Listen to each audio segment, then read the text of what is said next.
देखिए तो फाइनली आप सभी का इंतजार खत्म करते हुए पावर स्टार पवन सिंह जी का बहुत ही बवाल गाने का पोस्टर आप सबके बीच लॉन्च कर दिया गया। आखिरकार गाने को कब रिलीज किया जाएगा, सारी जानकारी बताऊंगा। आप सबको बता दूं कि पवन सिंह जी के नए गाने का इंतजार उनके फैंस बहुत ही बेसब्री से कर रहे थे, तो फाइनली आप सबका इंतजार खत्म कर दिया गया है और पवन सिंह जी का नए गाने का पोस्टर आप सबके बीच लॉन्च कर दिया गया है, जो कि पोस्टर अपने मोबाइल का स्क्रीन पे देख पा रहे होंगे भाई लोग। आप सबको बता दूं कि इस गाने का टाइटल है घाव दे देबे। जी हाँ, जो कि बहुत ही कमाल का टाइटल है, घाव दे देबे।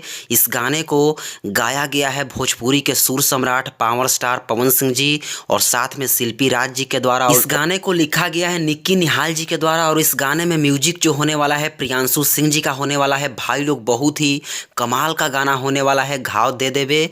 आप सबको बता दूं कि इस गाने को आप सबके बीच global music junction YouTube channel के माध्यम से रिलीज किया जाएगा। और रही बात कि आखिरकार इस गाने को रिलीज कब तक किया जाएगा, तो देखिए भाई लोग, जैसी जानकारी मुझे मिली है उसके अनुसार आप सबको बता रहा हूं कि अभी तो कमिंग सून का पोस्टर आया है, लेकिन आप सबके बीच इस गाने का टीजर 16 नवंबर को और गाना आप सबके बीच 17 नवंबर को देखने को मिल जाएगा। यानी कि 2 से 3 दिनों के अंदर आप सबके बीच इस गाने को फुल वीडियो सॉन्ग को रिलीज कर दिया जाएगा। घाव दे देबे। तो आप सब तैयार रहिए। धन्यवाद। चलो ठीक है, एकदम राज भोगा जा।